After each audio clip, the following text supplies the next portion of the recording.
I'm a talkative person. Because I'm an SE dom, it's like my only world is the physical. My words are the only means of me getting out my meaning and intention. We'll see if I eat those words. Should be entertaining others all the time. This is exactly where I wanted to go with this. I would not dare to fist bump on a podcast where people can hear me. You guys ready to go? Yeah, Kate. Hello everyone and welcome back to the Literally No Subtext podcast. I am here with my dear friend and housemate, Marie. Hello Marie, welcome back to the podcast. Thank you. Thanks for having me back. Oh, it's an absolute pleasure. So I posted up on my Instagram the other day a notice that I'd be interviewing my ENTJ housemate for the second time. Yes, there is another episode where I interviewed Marie with my ESTJ housemate, Sarah. You can check that episode out if you go back onto the podcast. And I asked you guys on Instagram for questions. Now that we don't have the ESTJ keeping us surface level, Sarah, looking at you. I asked you for questions that would encourage us to do a bit of a deep dive today. And in fact, I even said, let's make it uncomfortable. Oh, nice. Thanks, Kristen. Because we do know that ENTJs like to dive, don't you, Marie? Yeah, yes. That's right. So I feel like ENTJs they get a bit of a bad rap in the Myers-Briggs community, and through no fault of my own. I'm certainly not perpetuating those stereotypes on my channel. Really, Kristen? Queen of the in-between? No. They get a bit of a bad rap, and so I'm really excited to have an ENTJ on the podcast.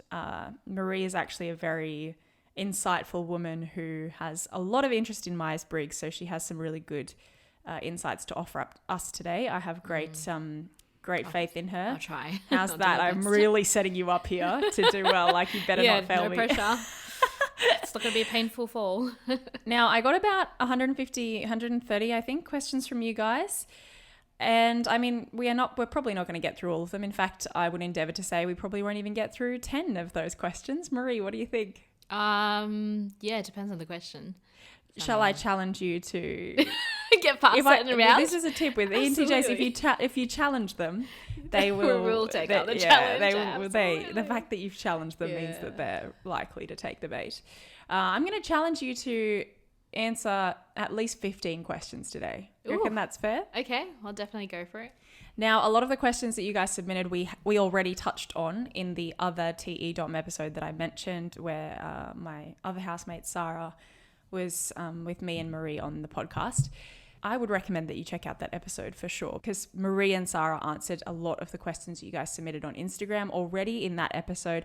Things like, especially, do you get along with ESTJs? That was a question we got a lot this time around. Do you get along with ESTJs? Absolutely. People are just wanting to know this beef between TE DOMs. Everyone just kind of believes that the TE DOMs sort of like have this rivalry. Okay, I feel like we need to unpack that later. Yeah. I feel like you've already unpacked it in the other episode. So yeah, strong recommend for you guys to go check out that episode.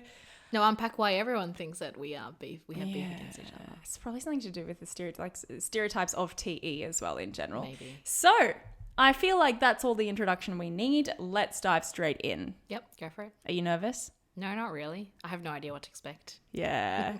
We have eye contact at the moment and I'm sensing some nerves in her eyes. What drama. All right, first question. I saw it in a meme actually, so let's confirm if it's true. Do ENTJs secretly read romantic novels? Secretly. I think the key word is secretly. Yes, I definitely do read romantic novels, but I think it's interesting why they say secretly. Well, because society can't know that you have feelings or that you're sensitive. Well, heaven forbid. Lol. I think that's a stereotype, that's It for is, sure. yeah. But yeah, maybe I do get why the meme comes up as a meme, because we are often seen as doers and we are operating in the world as doers. So we don't usually share that we're going to be reading a secret, a romance novel. But yeah, we do like reading now and then. Romance novels. Reading now and then. Oh, okay. I'm glad you added romance novels. I'm staring at the 1,000 books that you have on these bookshelves at our house. Ladies and gentlemen, I read. Yeah, none of which I've seen you pick up, since we moved here. No, so that's the thing, is I read in my room when the door's closed. Now, Marie is actually a big fan of romance, I must say. I've walked in on you watching Pride and Prejudice and you'll quickly close your laptop and pretend that you're studying. Oh, so my dark secrets are out now? just because we're housemates. You appreciate romance for sure. Your biggest aha moment when you discovered you were an ENTJ? Ooh, that's hard. It's a good one, huh? Do you want to help spark my memories? This is why I wanted to, Marie has no memory. I may endeavour, because you've asked for my help, to say it might have been something to do with, oh, this makes so much sense as to why, like, I've never communicated as easily with fellow women the way that I'm expected to. Absolutely. I think, okay, maybe not, that's not the aha moments, but I think the aha moment ties deeper into how I feel about things and think. And yeah, a lot of women, especially I do have a lot of feeler friendships. Sorry, I have female friendships that are feeler women's, and not being able to relate in terms of emotions or how we understand emotions probably being the biggest one. Yeah. I think aha was when I realized how different I am from my siblings, because they're all feelers. And so I was like, aha. How rude to Peter. Except for Peter. How rude to your brother. If it isn't an STP, he's working on his car all the time. Talk about stereotypes, right? But yeah, anyways. So, what are ENTJs like at their worst? gosh, these are good ones. They are. Very vague too.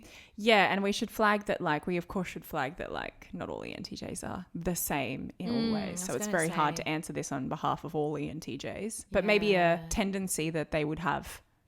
I think it depends on where their unhealthiness lies. I think anyone who is unhealthy, or wounds come out, or any particular time where they're not in their best, their cognitive functions don't work with each other. So in the case of an ENTJ, if their cognitive functions aren't working with each other, you might see them either being extra TE without aligning themselves with the patterns or principles, or you might see them do without having a lot of fun, taking a step back and just appreciating the present moment. I tend to do that sometimes. Or it could be the other way around, where we get too much in our head and we have a lot of NI-FI complexities that we can't quite iron out and just sort of put answers to. And then we realize we do need to maybe operate a bit more in the exterior world, which if we forget, you know, I guess that's in a situation of like a depressed ENTJ. So they're too much in there. Making patterns without conclusions, or making patterns based on emotions, not on logic. And that's not it. That actually doesn't make sense to an ENTJ. So What about being controlling? yeah, definitely. I think we have the aptitude of being extra controlling in patterns, especially overthinking thoughts and ideals is a big one.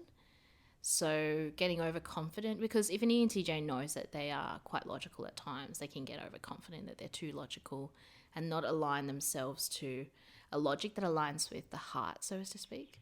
So yeah, that's something I've definitely fallen for at times, is like when I've not been in touch with my feelings or in a great place, and I just do and I think very logically, but when sometimes certain things I experience or I see in the world, and then I make a judgment based on what I see or think,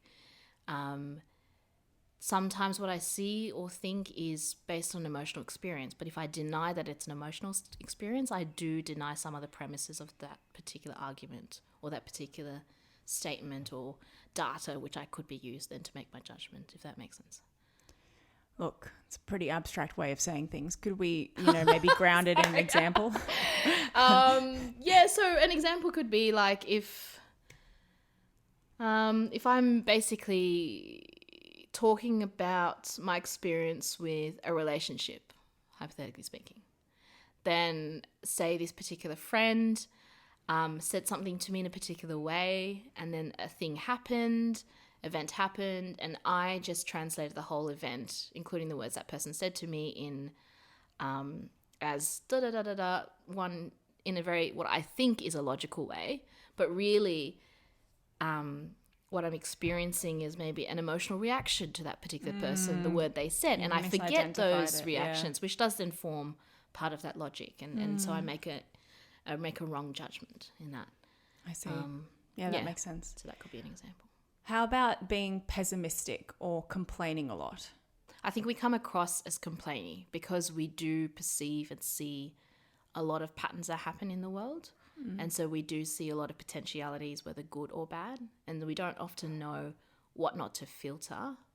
I mean, we can, but we sometimes don't care and we just want to say it. But we're not very attached to a lot of those patterns. So they come across as complaining, but we're not really complaining, if that makes sense, because it doesn't really matter to us so much. Yeah. So then why say it, Marie? I forgot you're an ESFP, Kristen. Did you forget I'm an ESFP? No. Oh, it must be because I'm so wise and intelligent. Just kidding. That's not to imply ESFPs can't be that. Oh, you're absolutely wise and intelligent. Oh, thank you. Break any stereotype. All right, next question. Attempt to make small talk for 1 minute with yourself. The more surface level, the better. I included this because I'm very keen to see this. I'm going to time you. Oh my gosh. You've got to go for 1 minute. The trick is with myself. If it was someone else. Yeah, you're doing 2 parts of the conversation. Oh my Just gosh. for 1 minute. That's nothing. Okay, ready? Oh. And go. Hi, how are you? I'm great. The weather's great. Yeah, I think it's such a nice sunny day today. It is quite warm. It's killing me. The cringe. Temperature. Go on, keep going. What are you doing today? Oh, yeah, just pottering around. Having a pleasant day. What are you up to today? Not much. Well, a lot busy, but also not much. I am totally More surface level. killing this. Okay, more surface. That's too deep. What's your favorite color? Blue. What's yours? This is ridiculous. Not long to go. Okay, great. What? Can you tell me some of your favorite TV shows? Oh, I love like chick flicks, romance. Also great action films. Oh, cool. Any great action films you like? Battle films. Okay, your time's up. It's so weird. That was amazing. It's so weird. The temptation to go, okay, why did you like that movie? Exactly. Oh my gosh. And playing yourself and yourself to each other is just so, it's so weird. Yeah. Anyways, can't explain. Also, I can now reveal that the person who asked that question was Bonnie, the ISTJ, who Oh, used to live with come us. off it. Wow. She's our classic. ex-housemate. Love you, Bonds. Oh my gosh. I know how to get you back, Bonnie. Okay, next question. Do you find yourself constantly drawn to ENFPs? Brackets, this ENTJ does. I assume it was asked by an ENTJ. Yeah, definitely. I find ENFPs very inspiring people and very interesting. They have a lot to offer and they're very artistic in a way that we possibly could never be, or I couldn't be. So, yeah. Do you think that they kind of draw you out of they kind of draw your childlikeness out? Yeah, they do. They definitely do.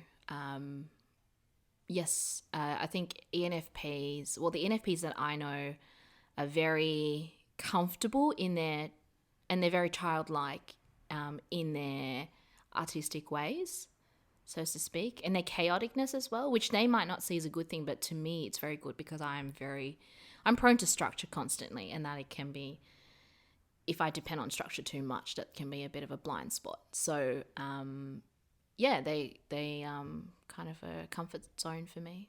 Does the devil think he's evil? Does the devil think he's evil?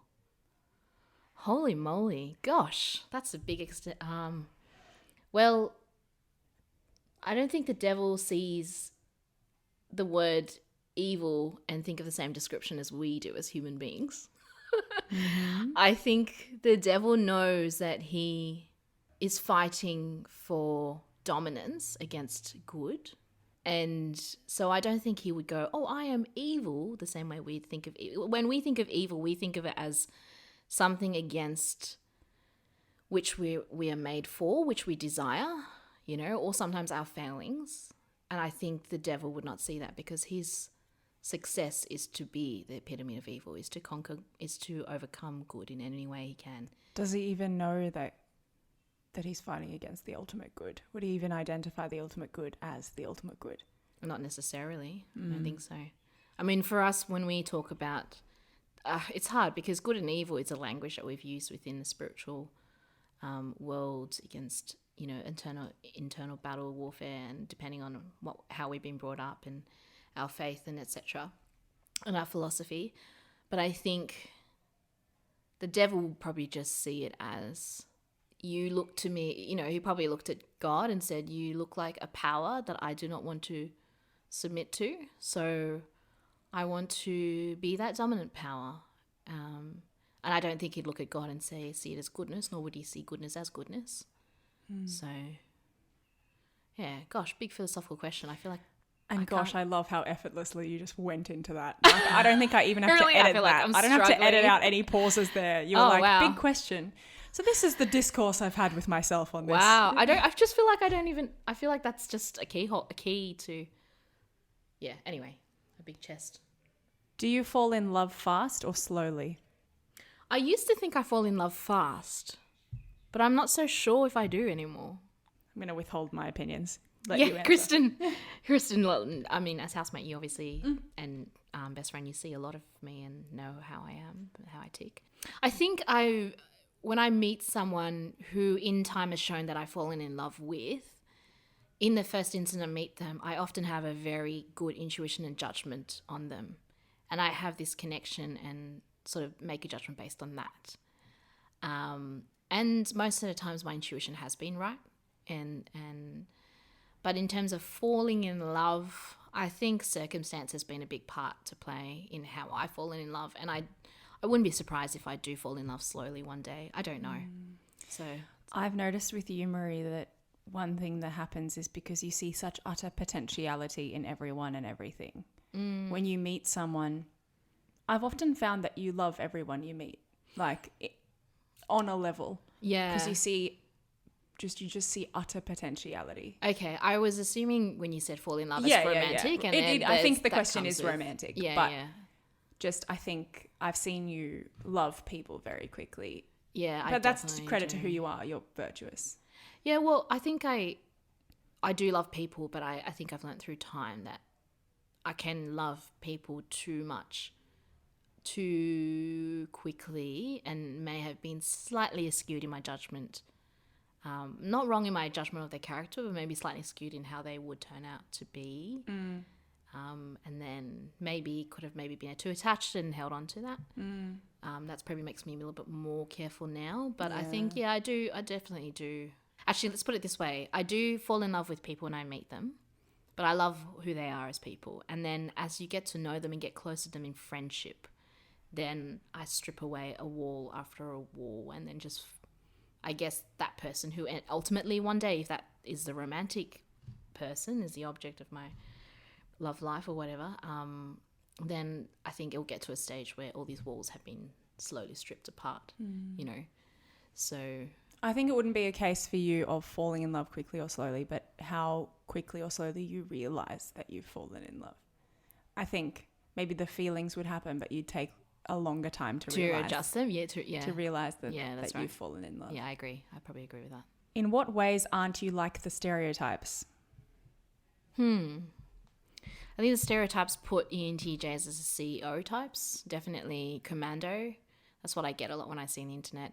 I think we have the aptitude to be the commander types, but then automatically kind of assumes that the commander means being able to dominate a room, being able to manage people, being able to read everyone in order to manage them, in order to create things. Obviously having long-term goals long-term projects as goals, all of which I could do, and I definitely do, but that's just a quarter of an ENTJ.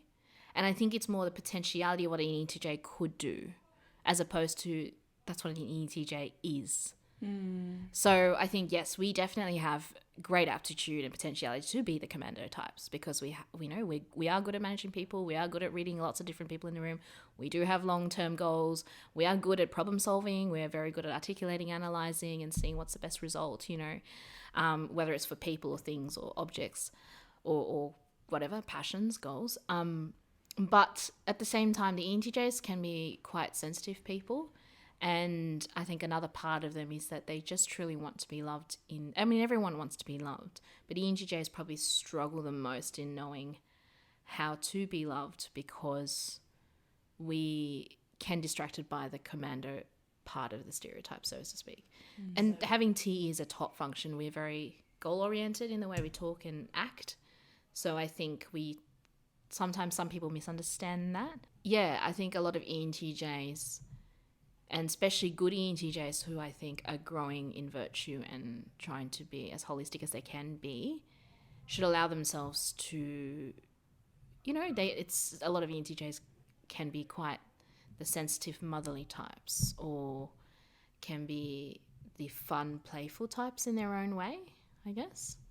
Or at least allow those parts of their personality to nurture. I hope that answers your question. I think I forgot what the question was. I know, you're talking and I'm like, what was the question again? Yeah, I was like, classic. Where am I going on? A couple of tangents, I think. I've noticed that you tend to find yourself in CEO roles of almost every situation. That's Even our true. housemate situation, like the housemate dynamic, Yeah, moving that's house, true. everything. But you have a gift for it and it's fine. There's nothing wrong with that. I certainly value that because that's my least comfortable role to be in. Me personally.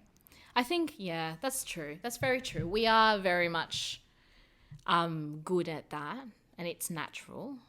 It's not a problem for us. I know some people it's stressful to, organize or step in or just sort of take charge or whatever. But I think it's important for ENTJs to know that they have a very sensitive side and a very internal area, so that they need to cultivate and foster. Yeah. And also a very, very adventurous, playful area, which I think sometimes it's easy to go, oh, I'm the ENTJ, I'm not the playful one, or I can be a little bit chaotic, Yeah. So Oh, absolutely. I appreciate your chaos. yeah, I do have my own chaos too. Marie can sometimes get quite physically chaotic, as I can. Yeah. And I think we really I feel like a love kindred that. spiritness with that. You can validate your presence. Because it's your mind that's not chaotic. You crave mind and like structure and order in your mind. Yeah. Right? But the physical doesn't matter as much because of your SE. Well, I do have chaos in my mind too sometimes, but I think it's more just because there's so many thoughts and Yeah, sorry. ideas. I didn't mean mind, maybe I meant. But there is a like, structure. No, absolutely. There's a structure. Ideals or visions and Yeah, absolutely. Do you have a hard time admitting you're wrong? Yes, definitely. I'm glad you said it. Absolutely. Not all the time though. Only when you're very invested in a conversation about a principle or a Yeah, absolutely. I mean, there's two parts to it. I think there's one, plain arrogance, and that can be nurtured sometimes. As an ENTJ, we sometimes think we know everything because we constantly creating this. Kristen. So I love you. Yeah, so we're constantly creating those patterns in our head, and we're constantly thinking, and we can see where others don't think, if that makes sense, or others miss certain premises in the arguments, or others miss or haven't thought about this or haven't thought about that. So it's very, in a comparative state, it's really easy to nurture complacency. But on the other hand, the arrogance can come across more as where we are just very attached to our NI pattern about a particular thing, especially like you said, if we're passionate about a particular topic. So if I'm particularly attached to, say for example, I love certain theological and philosophical paradigms and scholarship around that, right? So if someone comes to me, so just for a bit more context, like I do really like the writings of a particular person who is in the 19th century. His name is John Henry Newman. And if someone who came to me and who himself is a Newman, interest or passionate about Newman, said, oh, you're wrong in this particular thing. If they have a good argument, it is easy for me to go, okay, you're probably right in this. But if they don't know, it is very hard for me to accept them at their value, because I know that I have read a lot about him, or I know I have particular attachments to particular patterns of thought I've I made notice about you get him. particularly worked up when someone focuses on like an accidental, like physical data or the words someone said. Or, Oh yeah, absolutely. Because if they're and you're trying you're to, missing the Yeah. principle. yeah, that's definitely a thing that frustrates me, especially if they're looking for truth. And it's like, well, that's not a truth statement. I mean, well, you can get to it anyways. Yeah. we won't go there. Also, we're up to our 10th question, and we've been recording for only 27 minutes. Good. I am optimistic. You did say challenge. Oh, the way she just looked at me. She's like, yep, did you doubt me? Next question. What do you do for a job? Do you enjoy it? And what would your dream job be? So I'm currently working in a role that is diverse in nature. So I'm currently wearing a few hats. It's branching corporate and teaching education. And I'm just working in a, let's put it this way, I'm working in a school, but I'm helping, it's a new school and helping setting it up at the moment. I'm not the CEO, I'm the EA, and I'm also one of the teachers. That's the first part of the question, isn't it? What's the second part of the question? Yeah, do you enjoy it? And what would your dream job be? Yeah, definitely enjoy it. I think I enjoy the versatility and the variety. And there's a lot of variety. Like, I feel like no day is the same for you. Absolutely, yeah. I just love it because you're constantly learning, you're constantly problem solving. A There's lot like of no diverse specific routine. things. Like, there's so much freedom for you to operate in your lane. That's right, like, exactly. which There you is love. routine, but I create the routines, Oh, and yeah. so that's why it's really good in that sense. Yes, and I feel like I'm quite fortunate in my role that I have a lot of freedom and a lot of trust with my teammates and my boss. So that's a very good thing, and I know it's quite rare sometimes in workplaces. My dream job maybe would be one day either a principal, or this is random, but I've always liked the concept of the Renaissance man. So I don't like having one dream job but having a few dream jobs at the same time.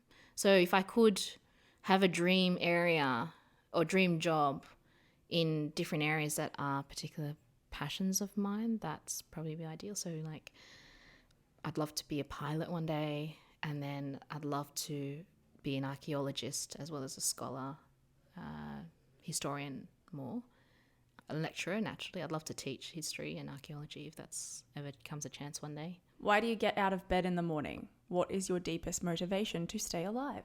You mean the moment when I get out of bed? Do I think about my It's like the motivation? classic motivation. It's not the day-to-day. What are you thinking when you physically get out of bed? It's more like, what gets you out of bed in the morning? What's your motivation for being alive? I think life is motivation in of itself for being alive. I know it's very abstract, but Profound. yeah, sorry. Like, you've woken up and you're like, I'm Life. alive today.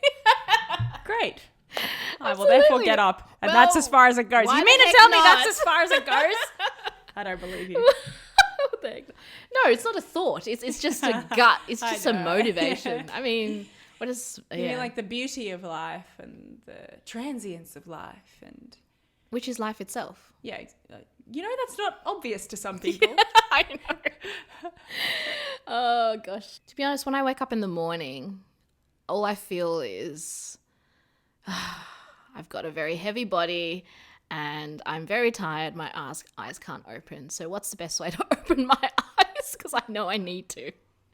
That's literally the thoughts that enter my head. Yeah. I think it was less what is it actually like physically for you to wake up with them? It was more like those questions were synonymous, like what gets you out of bed in the morning / what's your motivation in life? Yeah.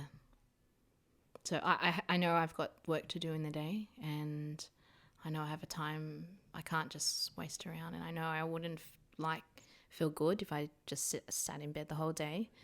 I might feel good. Come on, go wider. Come on, Sarah. Oh my gosh. Literally. But yeah, no, so the first moments is how do I get up? But then but when I do get up, I just feel the feelings of wow, this is What are you fighting for in this life?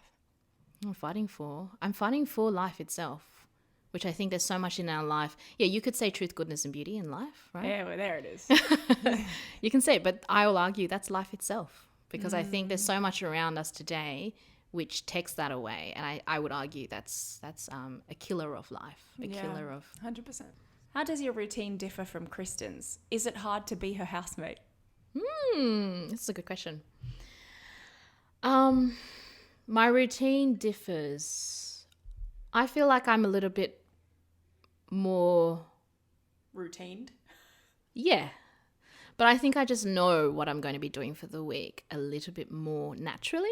I mean, I know Kristen has to do it for work. If it weren't for YouTube, I wouldn't know. Yeah, exactly. But I have to know a little bit more, but be prepared a little bit. So I know there's going to be a party at the end of the week. Okay, I have to be in my head. I would be thinking, oh, when am I going to get the present for that person, or how, or what am I going to wear? I do think of those things. I'm a You human think of person. what are you going to wear? Oh, interesting. Well, if it's a dress-up party, I'll also think of that. Yeah. Actually, And I mean, I think, actually, I yeah, don't. both of our Depends. work, the fact that we both have jobs means that we have to stay on top of our routine and have a routine. But I would dare to say that if we didn't have jobs, our lives would look Quite different. quite unroutined, both of us. Because every single day we're waking up at different times, we're eating at different times. I think the biggest difference between your life and my life is that even if both our lives had no goals, I would try and find a lot of things to do. Otherwise, I would go crazy. So I'd find a lot of goals in hobbies or passions, or I'd make my own. I think I'd probably be the same. You? Maybe our reasons Okay. for doing, because I would need to do. You saw me during lockdown, how like down I got Yeah. because I didn't have things to do. I didn't have worlds to explore. I think, in that situation though, I think you would feel down first, and then because you're feeling down would then Oh, I see. as a reaction would go and find things to do as a way to compensate. But I would already know beforehand that I would feel down, and to me be given, okay, this is lockdown period, let's go and put 2 and 3 hobbies in my belt and start doing it, just fill my time. That's so true. Because during lockdown, I was like, oh, I feel okay now. I'll lounge around. Yeah, I'll binge you that would take it Netflix as it series. comes I'll and have fun. yeah. And then when I did finally start to feel down, I was like, now I need to change. Yeah, exactly. And that rings true because you and I have the same functions, just in different order. So Yeah, what's hitting absolutely. first is different. And I always have a conscious list of things to do in the back of my mind, whether it gets done next week or next year, it's always there. So if I find some time that's outside of work, that's just any reason. If I feel like doing it, that's a reason for me to go do things, I think. Well, case in point, since we moved house, Marie got her room in order pretty quickly, and mine still isn't in order. Like there's just utter chaos in my room still. I still have, my car is still acting as a suitcase right now for the stuff that doesn't fit in my room. So the back of my car is just the stuff I haven't moved or found a place yet that's right. for. Yeah. And I've been flitting around like I was 2 weeks at my parents'. I'm like, Yeah. so, and that for me is fine because it's not getting me down at the moment. I can live in that sensory chaos for ages. I think if that was the case, I would, if I had free time and nothing to do, I would go in and fix your room. You tried last night. You were I like, I know. could do this for you. I was like, nope. It's Because like we're both I was- choleric and I walked need in the and control. I was like, what is a good, because your cupboard is falling to pieces. So I'm already thinking. has fallen to pieces. Has fallen, Yeah, yeah. it collapsed the other day because I got some like cheap. It wasn't too cheap actually. It was about $90 rack. Gosh. And it like collapsed the other day just because I think I have so many clothes. Yeah.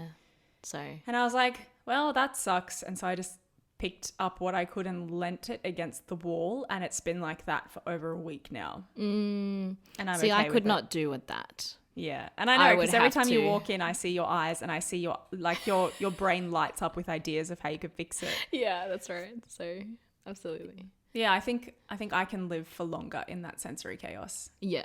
But Absolutely. I mean, maybe you could, but as you said, I do it until I feel down, whereas you do it because you know you'll feel down later. Yeah, Yeah. absolutely. And the second part of that question, is it hard to be her housemate? Good question, Kristen. How do you feel? This is Squinching your a interview. bit. Excuse you. No, absolutely not. No. I think maybe, well, that sounds like it's coming from a stereotype of ENTJs, and I can understand why the question's asked, and maybe because I also have a lot of family members who are feelers, so I've learned how to live with them. But Surely the fact that I'm a feeler wouldn't be the hardest thing about living with me. It would be the chaos. no, that's what I mean. Yeah, sorry, an EP. Let's put Mm. it more that way. Yeah. Yeah, the chaos. I think, yeah, for me, what would be harder if we didn't have good communication, but because we have great communication and we're close friends, I feel very comfortable because I can then, if you did something that was problematic or I did struggle with, I feel it's easy for me to say it to you. And it hasn't happened that many times, but it has happened sometimes. And I think because I use extroverted sensing, so it's not real.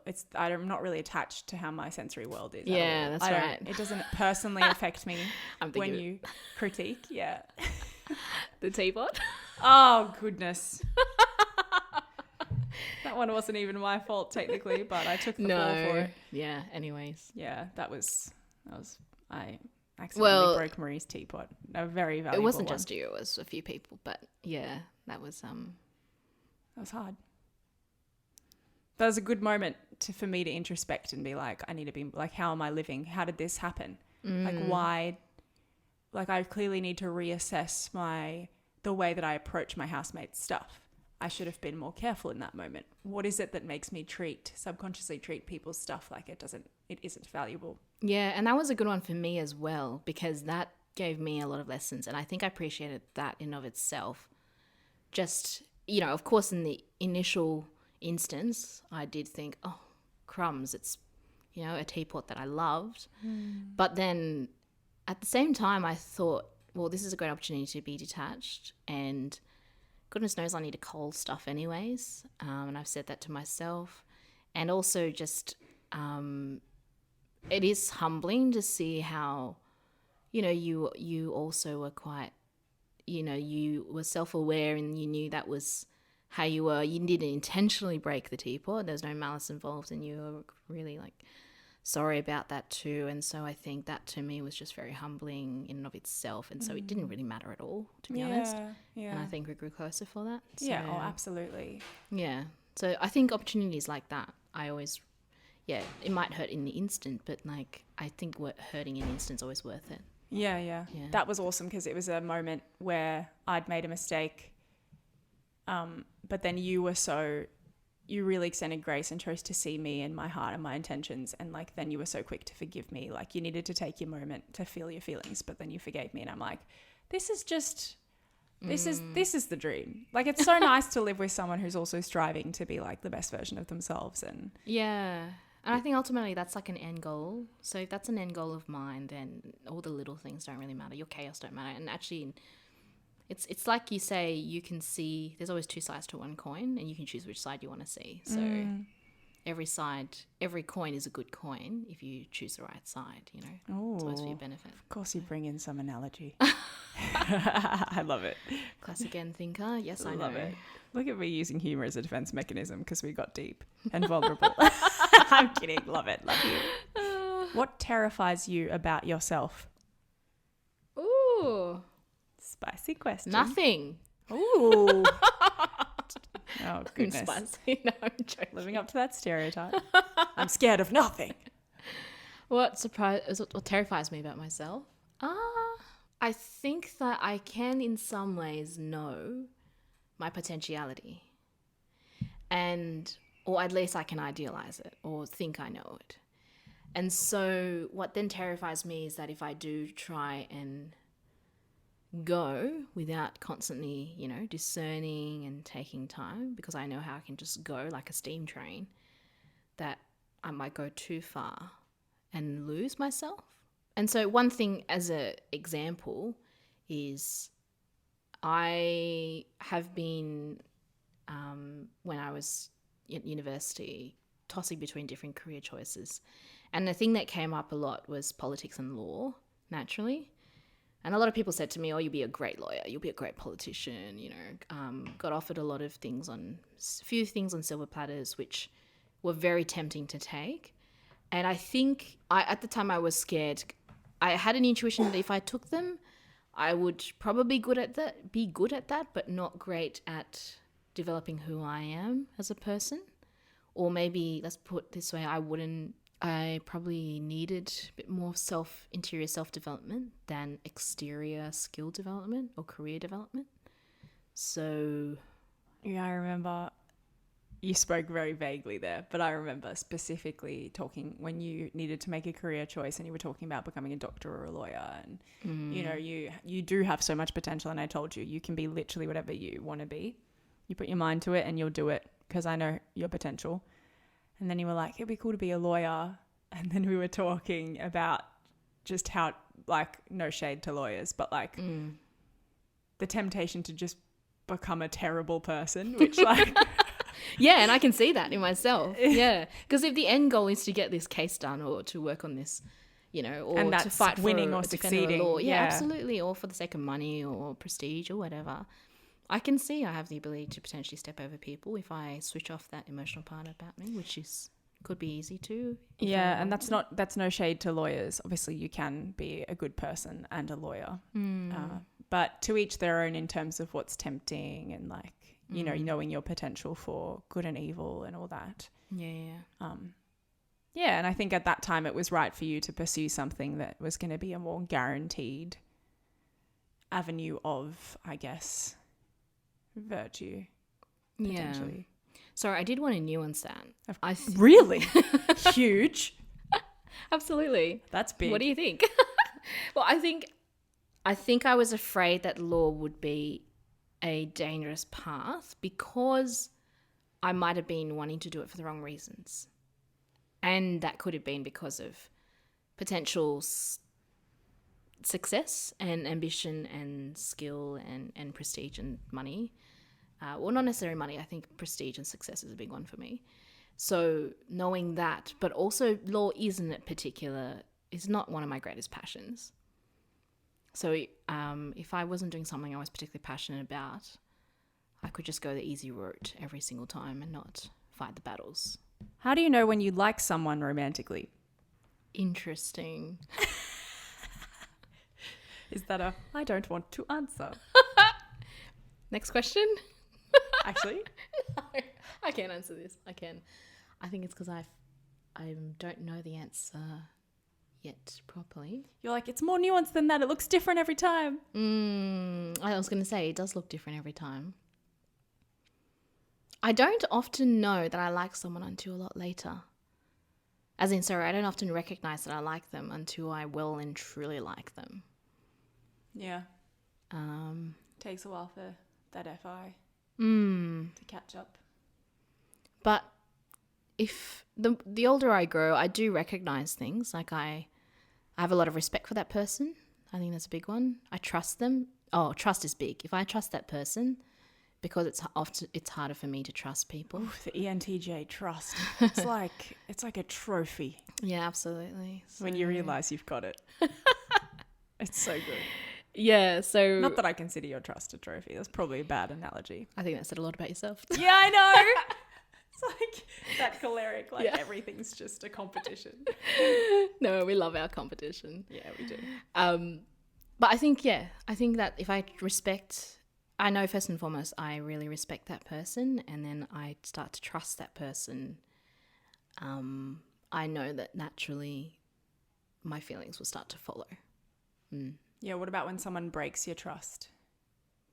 Depends on how the trust was given and how he broke it. If I was attached to something which I thought was trust, that's not trust, and then it would obviously hurt, but I have learnt, it's not always been that person, it's myself. But if that person broke my trust because they, I don't know, acted against their nature, well, part of me, there's a bit of disappointment in myself that I didn't sort of foresee that. Acted against their nature. Yeah, because so if I wouldn't just trust anyone. I think I get to know people, and they have to, you build trust over time. Yeah, for sure. And so for me, if I trust someone, like there's something about that person that I trust usually. Not I trust the full person, but there's always something, okay, sorry, this is very vague, I know. But like to give an example, I meet someone for the first time and, I could potentially read their personality, or there's a few things I intuit about them. We vibe or get deep on a particular topic, or we bond because we're doing something together or something of the sort, and go through a life experience. There's an element of small things about them. They start as a blank slate, but there's small things about them that I recognize and start to trust them on, and it could be something particular to their personality, or it could be something to do with their character or virtue or their relationship with me and how they see me, right? And so then I start to trust them, or it could be the intelligence, etc., right?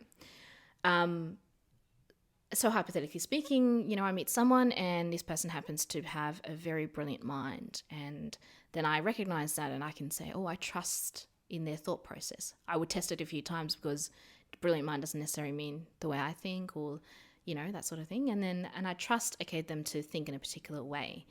And so if we were to ever to get into a debate later, I would trust that they would see things in their particular way. But if they suddenly changed their mind or happens to be bipolar and I didn't know that might be a little bit of a case of, ooh, ouch. And then I would go, but why?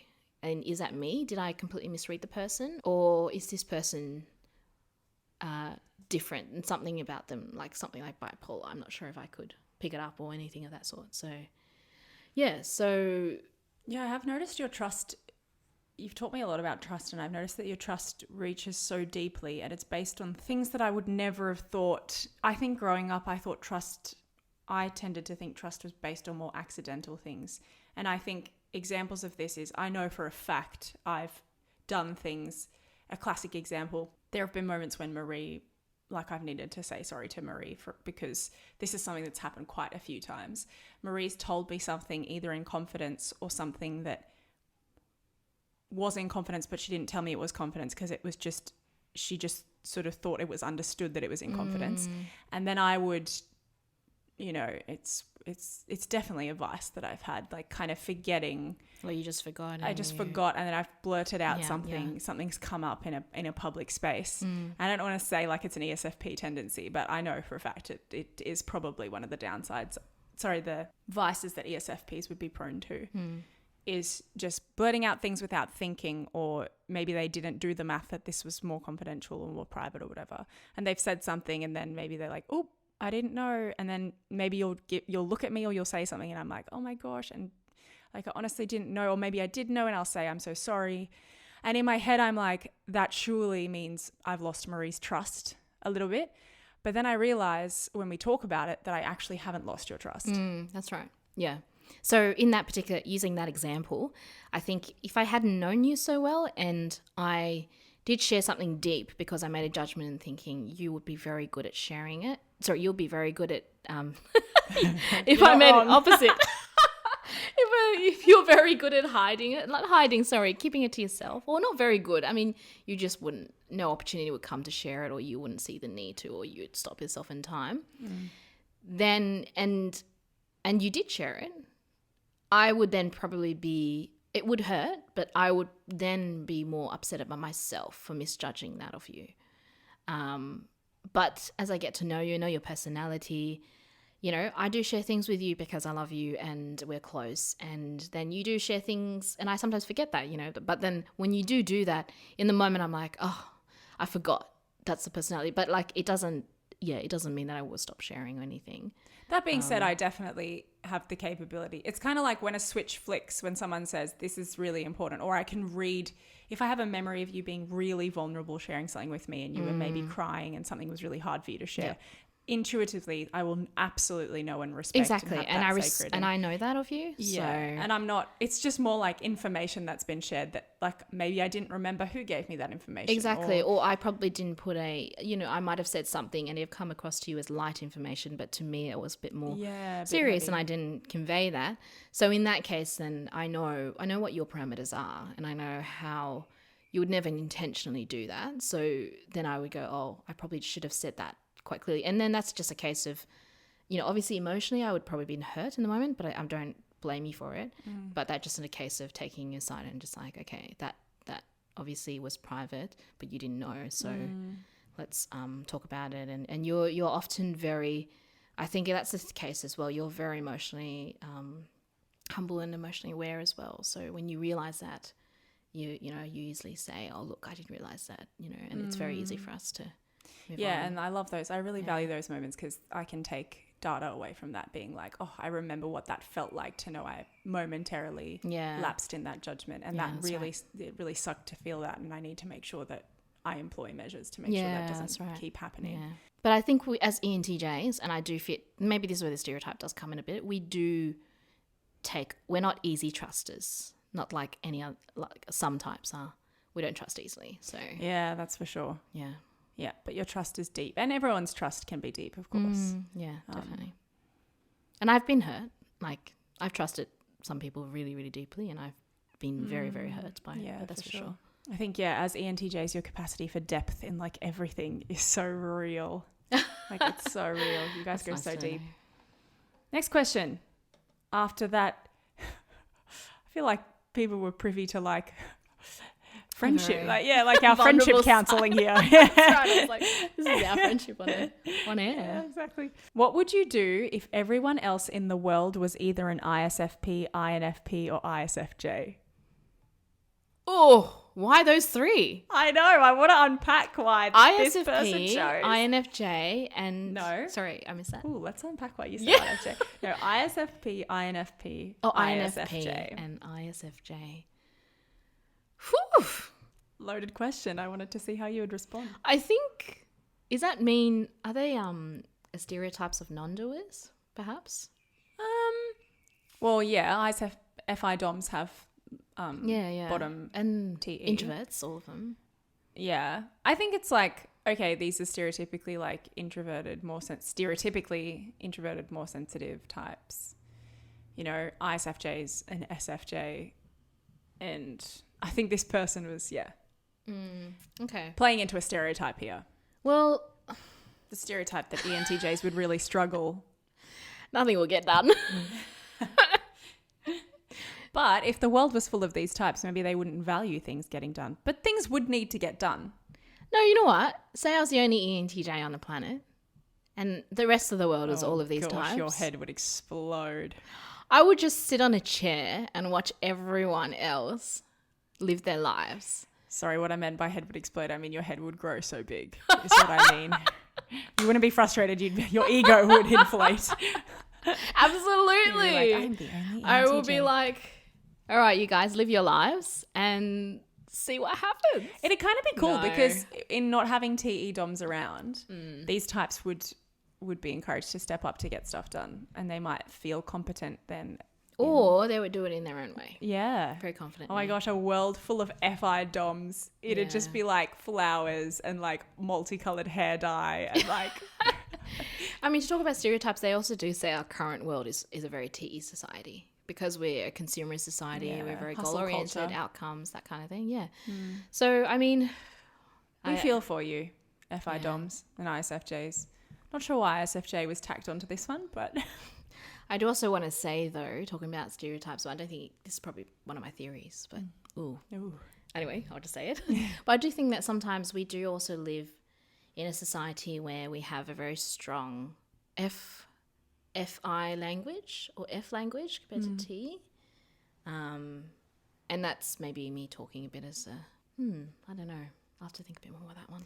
I mean, the people taking up the social media space are using F language because social media space naturally attracts those kinds of types. Yeah. The Fs are the ones who want to use... And we do live in a world of opinions a lot more now, where opinions dominate and can get confused as facts.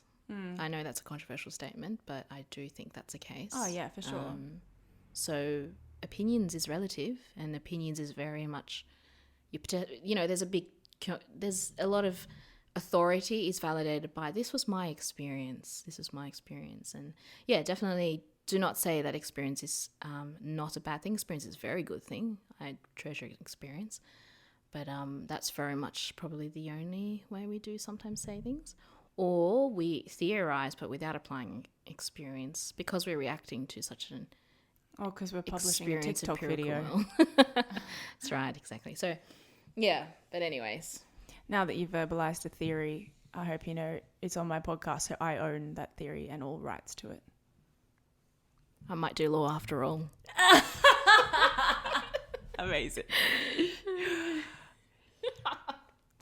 What do you value most about your knowledge of MBTI, and how has it improved your life practically? I think one thing it's improved my life is how I relate to people I don't understand, or how I can communicate and translate so that they can understand. And it's been helpful in many, many ways, especially in leadership positions, or if I was teaching, you got a student who doesn't know how to do this particular maths problem, or then knowing, okay, they're this particular type, I can retranslate for them, and so that's probably been helpful. I think it has helped me as well in terms of knowing myself in relation to others, especially healing with wounds, growing up as an adult, going through, ups and downs. So knowing that, I have TE dominant and not a lot of other people have TE dominant. So the way I think and say things is not necessarily a bad thing in this particular way, because that's how a TE would think. But then this is where it could be hurtful, because that's how others who aren't TEs could interpret So, yeah. That was a succinct answer. Thank you. Love it. How quickly are you able to judge someone's personality type compared to other people? Ooh, you mean MBTI personality type? I assume so, yeah. Quick to judge. Yeah, I think maybe it could... This question could be interpreted two ways. The first being, how quickly can you read someone's Myers-Briggs type? Yeah. And the second being, how quick are you to judge people? Is that what you take out of it? Okay. It could be. Well, I took it as the first. How do you read them? Like, how do too. you... Yeah, what type? How do you type them, basically? Well, how quickly are you to Type them, yeah. Well, I mean, you're the MBTI guru, so I feel Marie like you're gets a it lot wrong. better. But also gets it right. We do have... We've had battles. debates. Yeah, we've had we do. debates. And I've been wrong as well. Yeah, and so have I. That's true. Well, I don't know. I think I'm always analysing. So MBTI is just a system which helps me to understand people more. So when I meet people, I don't often think immediately, oh, they're that type, and then let it be. I often go, they could be that type, but they also could be that type. And then I pose my theories. Okay, I think they're that type, but I'm not always really attached to it, and I'm very happy for it to be changed. I actually want it to be challenged because I don't have enough evidence to prove it. So it's a hard question. I don't know. It is. I don't And think the I can answer second that. half of that question that I posed, how quick are you to judge people? Moving on. Yeah. All right. As a female ENTJ, I'd like to hear more about her experience being an NT woman. Yeah, in my experience, interesting. Such a big question. You and I have talked about this so much. Oh, yeah. This is like a lot of different topics. I think one topic that comes to mind is relationships. I've often found it easier to relate to guys. I think what took time for me to accept was the fact that there are parts of my interior life that is very feminine, and to be able to use a language. Because when females get together and chat about things that we used to chat about in high school, boys or, little cutesy stuff, I did often struggle with that. That's not my usual way of relating. I was a bit of a tomboy as well. But that may not be an NT thing. That could be for other reasons. But I think I found it very easy to talk to guys because they're also very, well, this is very broad and generic. I know, of course, there are lots of different guys with different personality types, who are different. But just in general, especially in high school, a lot of the boys tend to come across quite simple in their way of talking, quite direct and quite frank. And that gave me freedom to feel very frank. So I often connected with them. I personally love doing a lot of outdoor sports. So a lot of the camaraderie I felt. And because I'm a broad thinker and I like to think about structures, big universal structures. So the concept of teamwork is a big thing for me. And so naturally, I think males in sports do kind of actualize that a bit in a particular way. But then growing up and into an adulthood, I've naturally had friendships with all types. But I think, many times struggle with insecurities of I am not very feminine enough, or I think too much like a man, especially when stereotypes go out about the way men think or the way women think, right? Was this before or after our conversation last night? We were chatting about Oh, masculinity this is and femininity. yeah, absolutely. This is definitely before our conversation's been for many years. Yeah, and so I love that I do live in the modern age where there's a respect for women in different facets and areas. So I think that gives me a lot, I could be a very feminine woman, but still be able to do what I want to do and think the way I think. I am quite intellectual in the way I think, and I think that sometimes finds it easy for me to relate to certain types of people, especially males, particular types of males. But then I do find that in doing so, they're not the types that I'm often attracted to per se, or want to have fun with. I think also growing up with a lot of other young women, when we're talking about boys, just as a generic, but that's what my context was as well. I think our language tends to fall under very similar styles, which is very feeler language. And I would probably adopt a lot of the feeler language to connect, for the purpose of connecting, but my comfort zone is just my blunt TE self, and obviously just with a lot of depth as well to certain times, and have a lot of great fun and just humor and laughter. So yeah, so I think I did struggle naturally with certain types of friendships at times. So I learned to adopt how to speak in a very feely way and made friendships with certain people based on that language. But then I realized through time that I didn't really connect in that way, or I didn't feel a sense of trust or solidarity with those female friendships, just because I wasn't allowed to be, or I didn't allow myself to be my TE dominant self. Yeah, and it's so funny because, there's obvious stereotypes that make this question, that are the reason why this question is being asked in the first place, those TE stereotypes. But I think of you as honestly one of the most gentle and loving, and I think you're super feminine women in my life. Yeah. And I think I've really seen you grow into comfort in your personality. The more comfortable you've been with those natural qualities that you have, the more gentle you've become, and the more your virtue has shone through. And a big thing I've sort of found out quite recently, and I think I told you this the other day based on my interactions with 2 TE dominant people, is that when I am around people that allow me to be myself, which is TE dominant and I secondary, etc., I do end up being more naturally feminine and gentle and warm because I'm truly more myself. I'm more in touch with who I am, and I love myself more, so naturally that comes out. And I think there's been periods of my life I just didn't realize I needed to be around those types of people to help nurture that and allow myself to be okay in that.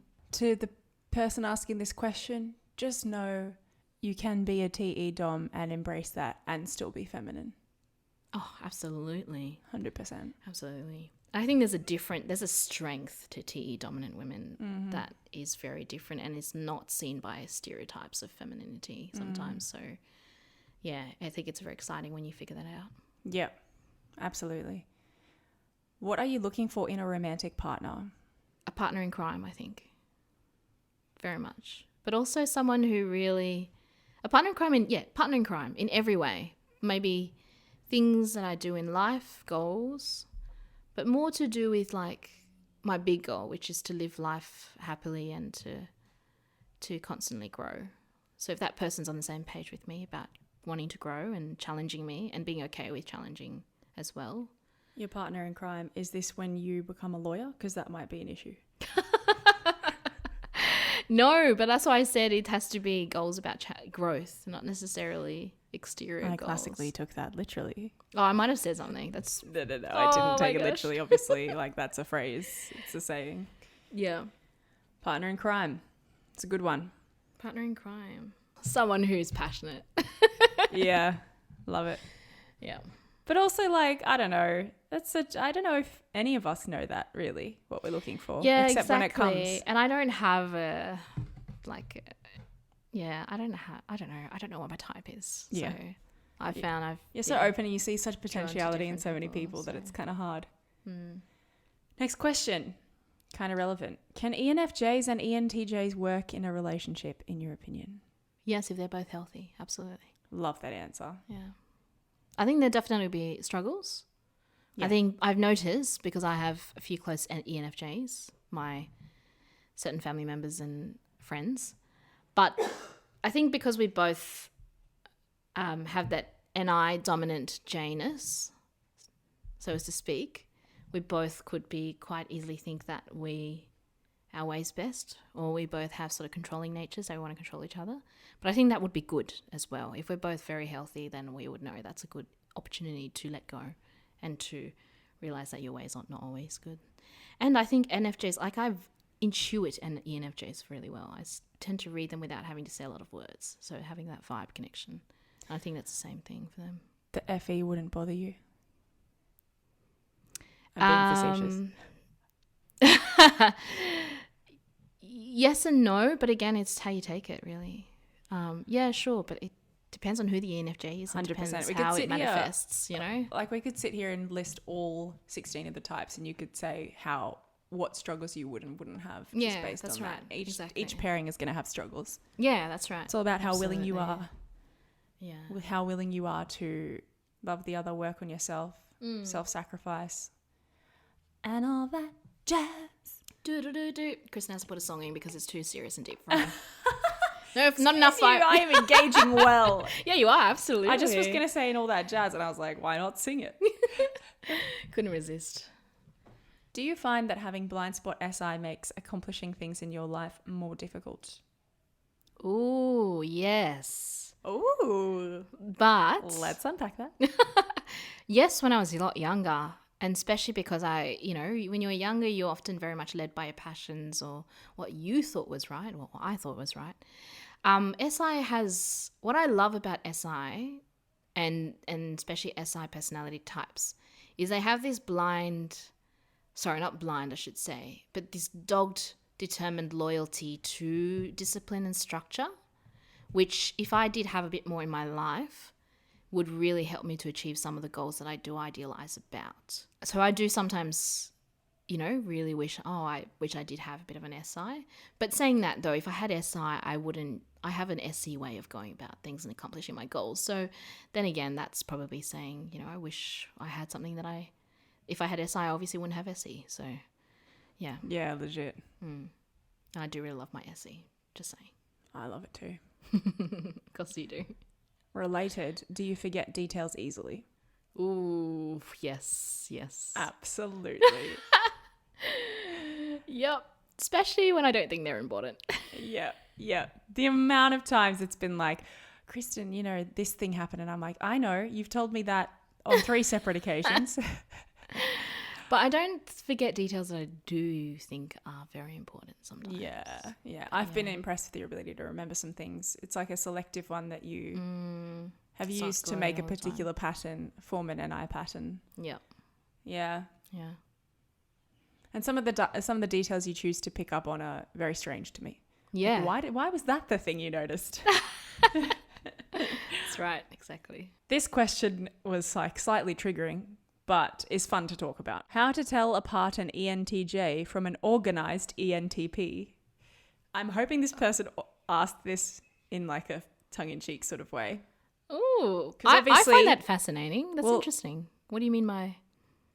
Well, there are huge differences. It's the implication in this question is that the only difference is that ENTPs aren't organized usually. So when they are organized, wouldn't they appear the same? Oh, absolutely not. They have all 4 different cognitive functions. Thank you to this person for this question submission, by the way. Well, just let's unpack that a little. Just hypothetically, if you saw an organized ENTP, Yeah. how would their organization manifest?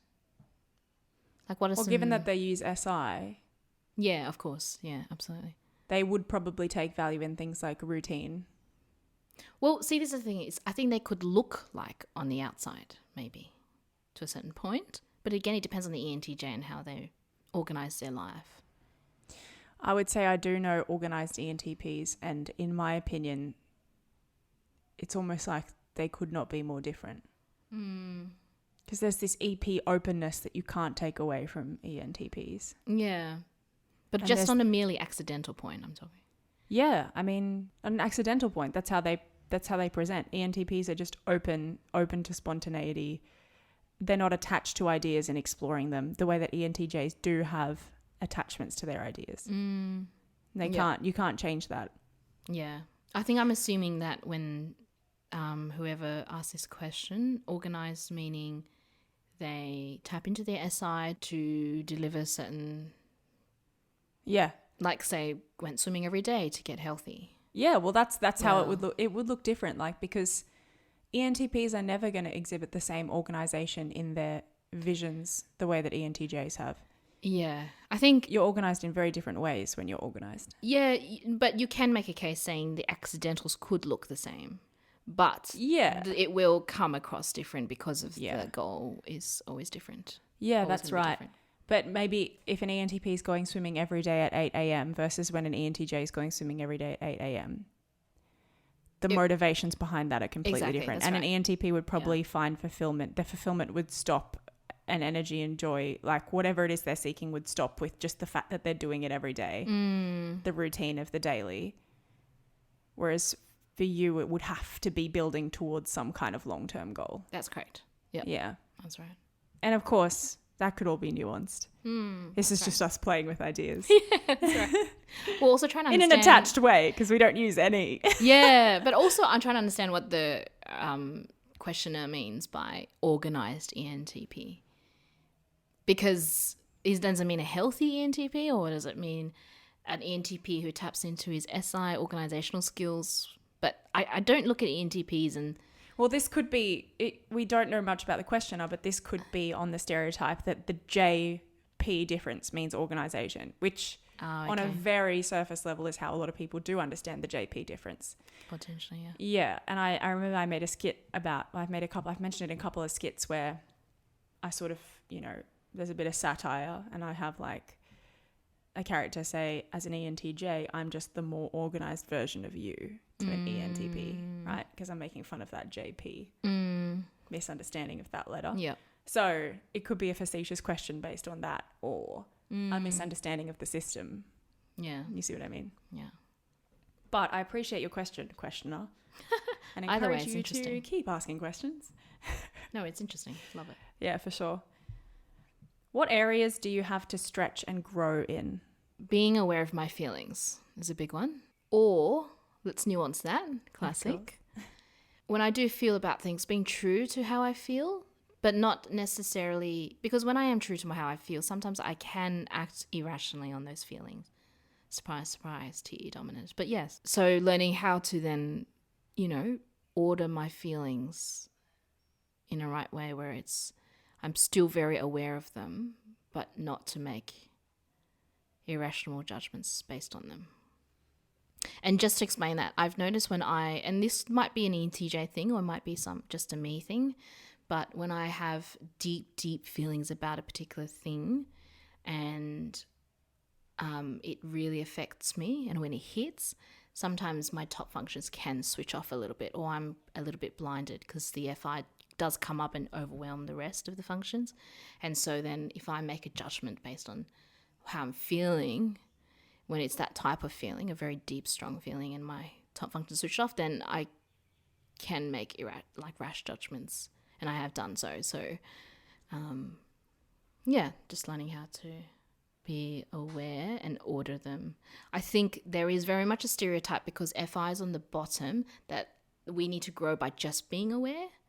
But I think we can't stop being ENTJs when we're feeling, we can't suddenly turn into an FI dominant person just because. Can't suddenly notice the That's right. emotions all the time when they hit. Exactly. So I think it's about doing it in an ENTJ way, and the end goal is about doing the right thing, but also making sure you're doing it healthily so that your FI is naturally nurtured and not stunted and smashed down. Yeah, love Yeah. that. Good answer. We've got a big one. Go for Question number 25. Oh, 25. Yeah. Have we passed the time limit? We've been recording for an hour and 20 minutes. Okay. So we probably won't get through them all. Yep. Yeah. Thoughts on the trolley problem? Ooh, remind me. I'm just forgetting. So you're on a cart. Oh, that's right. You're on a cart. You can see that you're about to run into 5 people who are strapped down to the trolley on the railway in front of you. You have an option to flick a switch that changes the course of the trolley, but in doing so, you will run over one person on a separate railroad. Do you flick the switch and therefore be personally responsible for the death of the one, or do you let fate take its course without your personal decision or hand in it and let the trolley roll over the five? Yeah, the problem with these problems as theories is that they offer explanations to certain ethical scenarios, but they don't, and they offer it in a universal way, in a theoretical way. But you do have to take in every single element of a scenario. You know, for example, is it totally on me? Is it my responsibility to flick the switch? Or I don't have that role. That could be a slight nuance difference that could change the ethics in that scenario. So Yeah, like, are you the person who actually started up the train? Are you the driver? exactly. Or Are you just a bystander? yeah. Are you the only one who knows about and the why are switch? you making a decision to flick the switch? Do you have full knowledge that it's definitely going to smash down on these 5 people on the road, or you don't know? I think the safest answer, again, it's really difficult, but the safest answer is I don't have the power over life and death. And so every human life is important, every single human life. So I don't have a decision, and life is about quality, not quantity, you know. Of course, 5 people will say is, more quality than one person, but then that's also making a judgment on that one person's life and saying, well, you have less quality than these other 5 people. So I'm a big believer in letting things take their natural course of action and just pray and hope that there's a glitch in the system or something, the best you can. Oh, I love it. So I actually got an answer. yeah. So many questions about that scenario in general. Like, who is it that gave you that ultimatum? How do you know that the switch is going to flick? Are you the one who designed the exactly, train, that's or have you just right. been told by someone this is the And- choice you have? In which case, there's an unjust aggressor in the situation, so that That's changes right. things. And also, like, how much power do you have in flicking the switch? Or like flicking the switch, is that actually going to change the course of action as much, And then, reading a lot into it, but yes. Yeah. So it's maybe a safe answer, but I'm still, I'm just going to say it out very clearly. I don't have a very clear. I think that's a debate that's been going on for ages, and it really depends on the scenario. So, How does FI feel when you use it? depends on why I'm using it. So, if I do feel FI when I'm doing things daily, little things, but it does just, it's like it's not like I suddenly am using TE and I suddenly switch it off and turn on FI. Sometimes that happens when the FI is very deep and it's very overwhelming.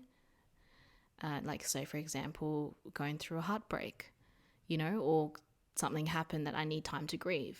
Then that's a situation where, there's a lot of unanswered questions maybe that would come to mind. But even having the fact I'm having questions is still a TE thing, right? It's still an human NI thing. thing. Yeah. It's a human thing, right? But I would ask it with an NI way. But when I'm also doing little daily tasks, and I still have emotions about certain smaller things, like I have feelings towards whether that should be right or wrong, or especially if it's an ethical, moral decision. So, sorry, what was the question? How does it come up? How does FI feel when you use it? Oh, how does it feel? Kind of lots of ways to interpret this. Yeah, absolutely. I'm gonna give some examples. If I'm just doing things day to day, like my work, the reason I'm goal oriented and the reason why I'm doing these little things is because I'm passionate towards my goal. And passion in of itself evokes an FI response, right? It's so if I didn't have FI full stop, hypothetically speaking, say I had only 3 cognitive functions, as the 3 top ones, FI didn't exist in the MBTI world, I wouldn't have a reason or a connectivity to that goal, which I would be having. And the FI kind of provides that. I think it's easy to say, well, the NI does, the pattern does. But yes, I think the pattern exists, but we do have to make a judgment on the pattern. And I could do it logically, accepting, okay, this is where the end goal is. But I also have emotions to that. I have a relationality to that pattern. I want that pattern to be there. So the FIs manifest in a very subtle way, I guess, you can argue. But in little things like, someone hurt me, said a word and that offended me or something. Well, then I feel it. I do know that's offended me, but I can very quickly, like again, T and FI works very closely together. And so I can very easily recognize, oh, what is that, unless it was something deeper emotional, that's something I needed to go away and feel that, then when that's the case, and I think I've alluded that to before, I need to switch off and I need to just sit in my feelings for a while.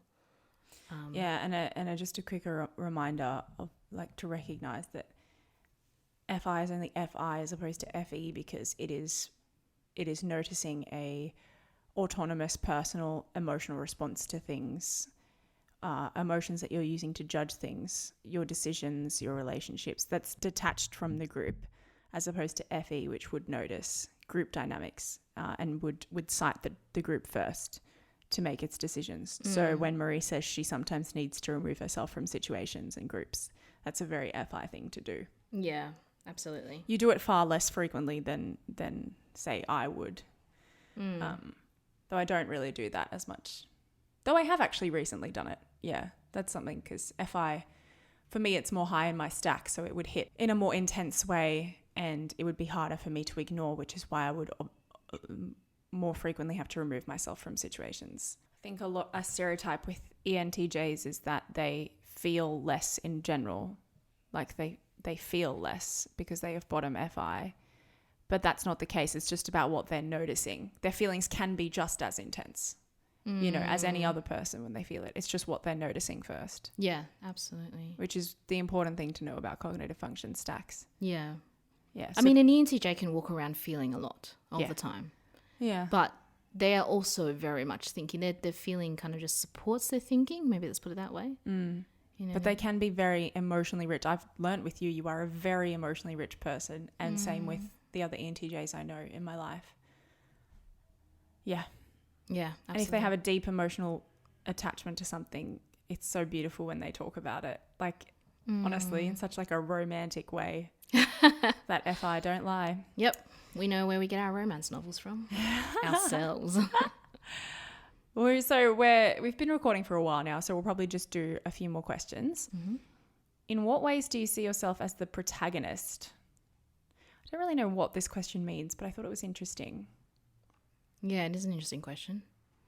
In what context? Protagonist to who? Gosh, that's hard. Do you walk around life being like, I am the main character? You do not give main character energy at all. That's not because you're not to say that you're not worthy of being a main character. Can you read the question again? In what ways do you see yourself as the protagonist? See yourself. See, that's an interesting angle. I think everyone sees themselves as a protagonist to a certain point. Maybe more maybe FI users at least, because they live according to how they feel a lot, or they maybe let's say they are more in tune with how they feel and about things, so they live accordingly. But again, FE users don't not live according to how they feel. They feel their feelings are dependent on an external source to a certain extent. I think that's a really difficult question. I don't walk around thinking I'm the boss. No. But there are moments where I do think people are incompetent. So I'm like, come on, guys. It is actually a very hard question to answer. I don't know how I would answer this. Yeah. In what ways do I think I'm protagonist? Maybe like the good guy, the hero. Yeah, okay. That's a good one. Actually, when I was younger, I used to think, and this is a young romantic version of myself, but I used to think that every story in life is a chance for a hero to step in. And that in of itself is a motivation to me. So when I do step in, I do feel grateful that I do sometimes go, oh, that was nice. But actually, even saying that, I don't even think of myself the hero when I do that. Yeah. So, yeah. If you led the world, what would the world look like? Asks you a really big one. Oh my gosh, brilliant. The world, well, first of all, the world would be a better place. Oh, God. Emphasis on better. Oh, goodness. Just have to feel the stereotype there. Yeah. No, what would the world look like? I don't know. I really don't know. I just think I'll try and do my best to make it better because that's just who I am, seeing always potentiality. And I think I would try and encourage others to see potentiality, especially if they don't. What would the world look like if I was the leader of the world, did they say? If you led the world. If I led the world. I think we need a little Latin bit mass more. on every corner. I think we need a little bit more laughter and intelligent laughter. I was going to say, laughter at good things. Good humour. Definitely like to build education for education's sake as opposed to for the sake of consumerism. I think I would there would be a lot more structures and contexts, whether on a global nature or in a country level or just even within cities or just, suburbs and towns, to structures to nurture human formation, regardless of which. I know that's a very generic answer, and I know that's very naive. That's not the juicy answer that they were hoping for. Sorry to disappoint. What is your strategy for empathizing with people? I like the word strategy here. As in, like, someone's feeling a feeling. What's my plan of attack here? Exactly. What's my plan of defense here? What's my approach to this situation? Because I have SE as number 3, so I've often recognized things based on experience from the past. So I, for example, and this is where types and systems help a lot. So someone's crying, obviously tears are involved, and or maybe there's a story that they're sharing that is deep. I often find things that come to mind in my life where I've also experienced something similar. And then when it just comes to mind, I immediately understand and whatever the response is, cry or, And if I don't have an event in my life that is compatible, I find it very easy to draw links. So 100%. Like even today we were talking and you teared up while I was talking. Yeah. That happens a lot. Yeah, that's right. Because the emotional stakes are so, like, there's just so many emotional stakes in our relationship. And you know my journey, I know your journey. That's true. And I think the relationship with the person it depends on the relationship I have with that person and what they need as well. Yeah. How do you stay motivated and not burn out? Oh, that's a difficult one. That's a good one. I think constantly reminding myself what the end goal is and then reminding myself what I need to take care of myself in the day-to-day. There's another question that's kind of similar. If you don't want to answer it because it's too similar, just tell me. What strategies do you have for accessing your emotions / being more emotionally aware? Well, it's slightly different. Yeah. There's different ways. There's a few different. One of them is, like I mentioned before, remembering instances in my life. I think experiences and events are a very powerful tool for learning. And I really love, I think it was Louis May Alcott, but I've never forgotten this quote that she used to say, experience is the best teacher. And I know it's such a classic S statement, but I think ENTJs have SE as a third cognitive function. And we all, as human beings, live, we go through experience. A lot of our theories, especially as Ns, we would be formed based on some experience some way or another. So I would try and remember all those times which really affected me. And I think the affectation on yourself is a very powerful tool. And it's a biggest tool for growth, I think, in many ways. And so I would, and then there would always be a different memory or a different emotion that would come up from that. So that will remind me that I'm an emotional being as well.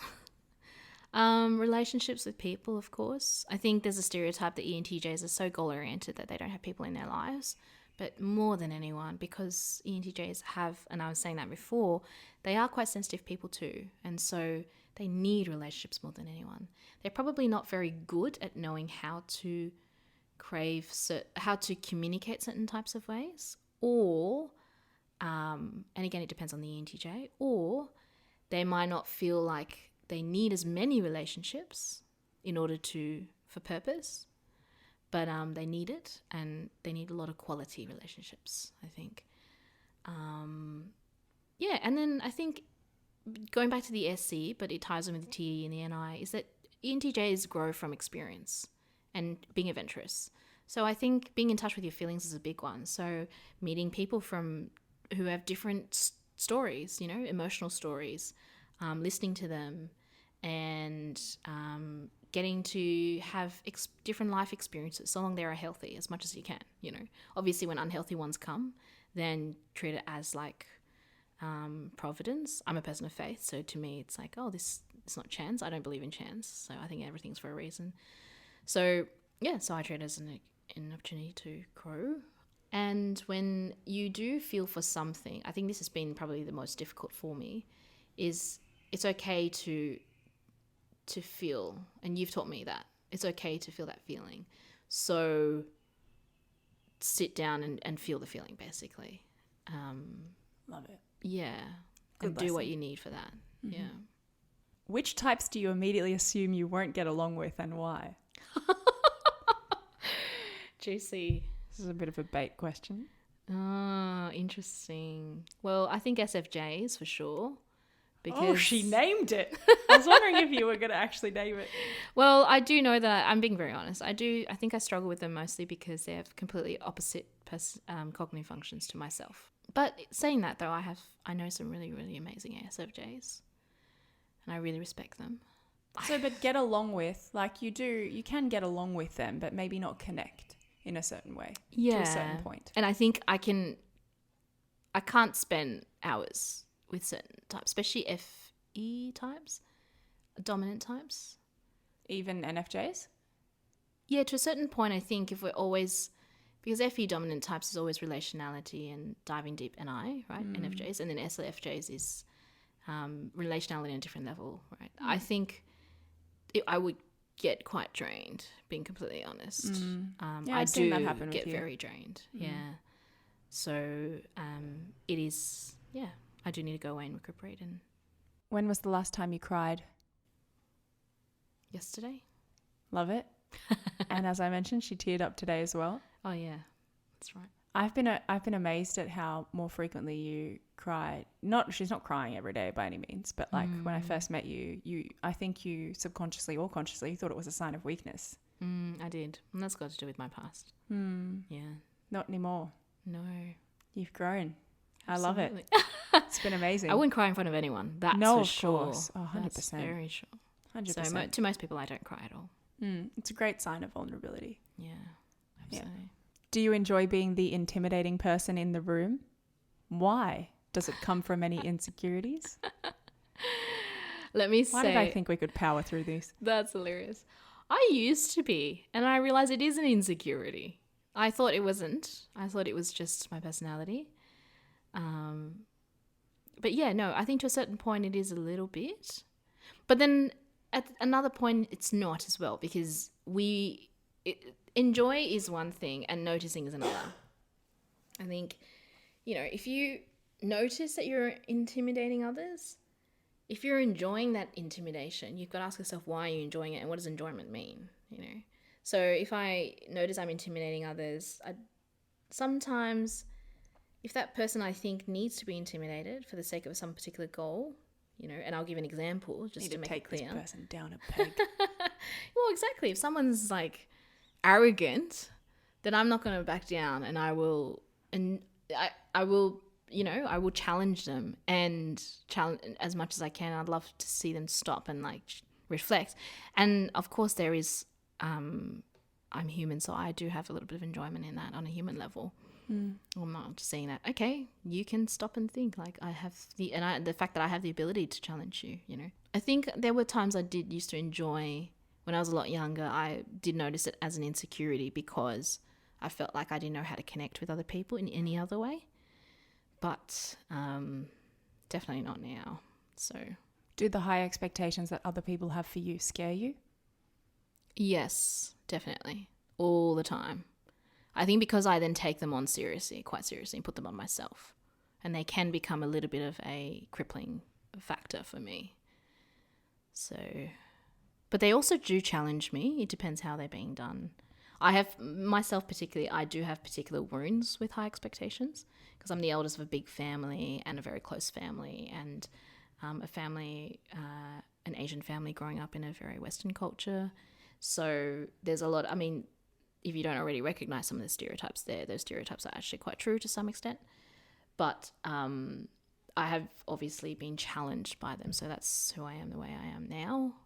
But yes, I have had to like also understand that I probably have particular wounds regarding to that and how to work it out and, you know, heal from those. Yeah. How do you get along with INTJs? Oh, I love INTJs. It's very easy, very, very easy. But also they're the most frustrating. Are they the most frustrating? You're just frustrated by anyone when you see they're not reaching their potential, let's be honest. Oh, that's hilarious. Yeah, sometimes, yeah. That's not to say INTJs don't reach their potential. No, they a separate do. point. They definitely do. I think I really, really connect naturally well with INTJs. I know what they're thinking.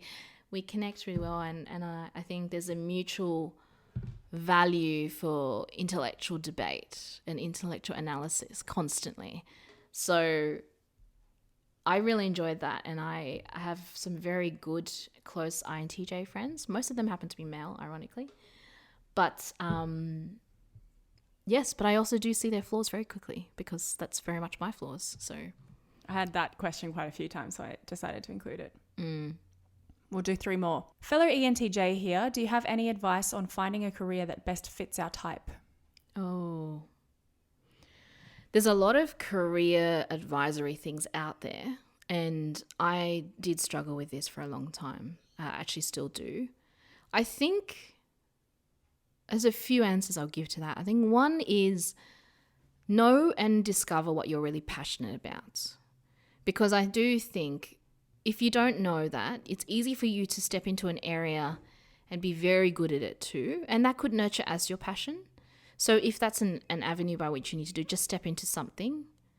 Sorry, I basically gave 2 bits of separate advice there. Okay, so 1, know what you're really passionate about. I think that helps, very much so. But also know yourself, because if you are very passionate about a particular topic and you don't know where your limits are, you can easily step into a particular area and burn yourself out in the process and then end up hating or having triggers or regrets about that particular area. And that could actually be quite harmful sometimes. So if you know yourself and know your boundaries and treat it really well, that could be very helpful. So an example I could give is I had a very unhealthy attachment to a particular idea of academia, and I pursued it, but pursued it in a way that was a bit unhealthy, and I think that has quite burnt me out a little. So that's not to say that desire and passion's not there. I still have it, but I might approach it quite differently next time, and I need to give myself a bit of a break, maybe 5 or 10 years. So that's an example. But the other thing as well is just do it. I think we do build up a lot of ideals, and I think we sometimes, a lot of people say, oh, you could be so good at this, your potentiality in a lot of things. You could be the best at this and this and this. And there's a lot of, you listen to a lot of voices. I think listen to your own voice, but just do and have fun in the doing. And I think you would find that you'll be good in the career and thrive in something that you just naturally find that you're good at doing. So when are you going to take this advice, Marie? No, I'm kidding. Because it's in the bane of my existence. So I think tap into the FI, know what you're passionate about, and just do something and have fun with it. If you're not having fun, listen to that, basically. Love it. Have you ever deeply hurt a loved one as a result of not prioritizing their feelings or your own? And do you feel ashamed about this? I think I have, but that person's never told me. That person also very deeply hurt me. I think it was because we were both very young, and I was, obviously when you're younger, you're a lot more selfish. So yes, possibly. But it wasn't because of, you know what? It's maybe because of a goal. I don't know. I'm just hypothesizing because he's never been able to tell me that. So. And do you feel ashamed of this? Was the second part. Yeah. Well, if it is the truth, yes, I do. If it was done unhealthily, but again, I don't know. So I currently don't. I do sometimes think back, maybe I did. I have tried to approach it, but the circumstances are such that I haven't been able to. So I can't just be ashamed of that. And so I've, just let it sit there and moved on. But if he ever came to me and said that hurt me, yes, naturally I will.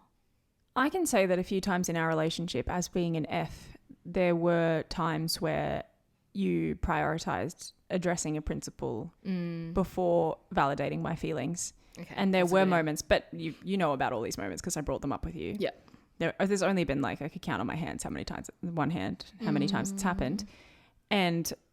But then I think both of our self-awareness would come in, because I would realize I'm triggered right now because Marie's not validating this feeling that I have, but she's fighting for something she really believes in with my best interests at heart. She's trying to tell me something. And in that moment, I do then go, okay, my principles are right, but I'm too attached to how I want to see those principles carried forth, and I haven't taken Kristen into the consideration, and that I'm really ashamed, because that the person, the person you love is a very important thing. So, and then, but then you recognize it so quickly, and you're able to immediately, like those times you've immediately said, oh, I'm sorry. And I'm like, no, it's not. And there's no ill will between us. Yeah, exactly. Because again, we trust each other's intention. Yep.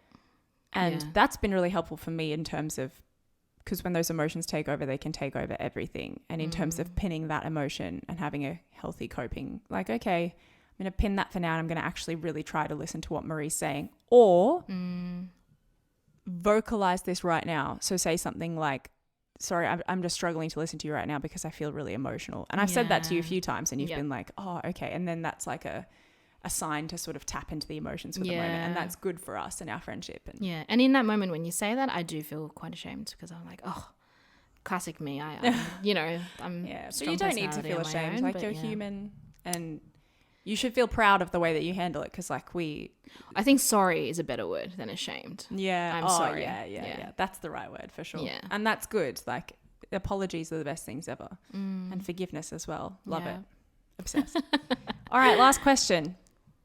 Kind of a big one. What is the most frustrating thing about the world? Oh, where do I start? Everything. Oh my gosh. Well, frustrating thing. Again, like you'd said this before, but I think people not meeting their potentiality. I think frustrating is an interesting word.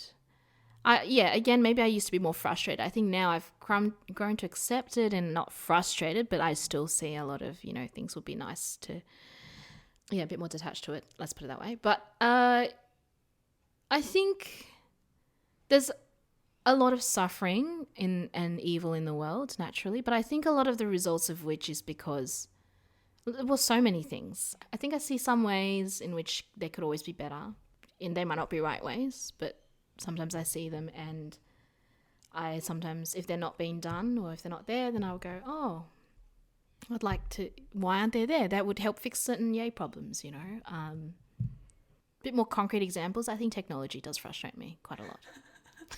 Sorry, we are in a world of technology. I love it. Maybe that's why ENTJ is not on this. No. I think just because technology is a really useful tool, but I think technology mixed with a lot of different things I've seen a lot of ill effects with technology, and seen how it's broken down humanity in many ways. Definitely brought humanity together in some ways, but this is the kind of question you're going to go away later and be like, no, I should have said this. I should have said this. Yeah. Like, there's so many things I know. So many things. I think because I see the potentiality in a lot of things as dominant NI, and TE analysis. So I'm constantly seeing what could be better and not seeing it being meted out. And that's where maybe a little bit of a frustration comes through. Fair and understandable. Yeah. Gosh, well, this was a whopper of an interview. I knew it would be. I'm very excited to release it. I think there's a lot of good material in here for coming to understand ENTJs, female ENTJs, ENTJs in general. Any last words you want to give to the community, or about the interview, or just about life? No, just I really appreciate the questions. They're really good. Yeah. I appreciate that they weren't all about small talk. That body question was hilarious. Classic. Thank you to all of you guys for your submissions with the questions. Again, we had about 130 of them, so I could only choose. Well, I listed 48, and I think we answered about 40 of them, so that was pretty cool. Oh, wow. Yeah. Well done. Anyway, thank you so much, Marie, for coming on this episode. Really appreciate it, and I hope you'll come on again soon. Absolutely. Thanks, Kristen. No worries. And guys, if you like this episode, please share it with a friend and consider following the podcast. And if you're on a podcast platform that does allow ratings, I'd really appreciate it if you could leave a rating. If you're interested in checking out more MBTI content, please head over to my YouTube channel, Dear Kristen, to see my skits. Share them around if you feel so inclined and if you enjoy them. Or head over to my Instagram page, dear.kristen, that's Kristin, if you'd like to see some of my favorite comments from YouTube and if you'd like to participate in my Type Trend polls. You can also now check out the raw answers from each of my Type Trend polls in PDF documents that I've uploaded to my website at hellodearkristen.com/type trends. So definitely check those out if you're interested in seeing the verbatim answers that I get for all of those type trend questions. Thanks again for listening, guys, and until next time, have a wonderful day. Bye.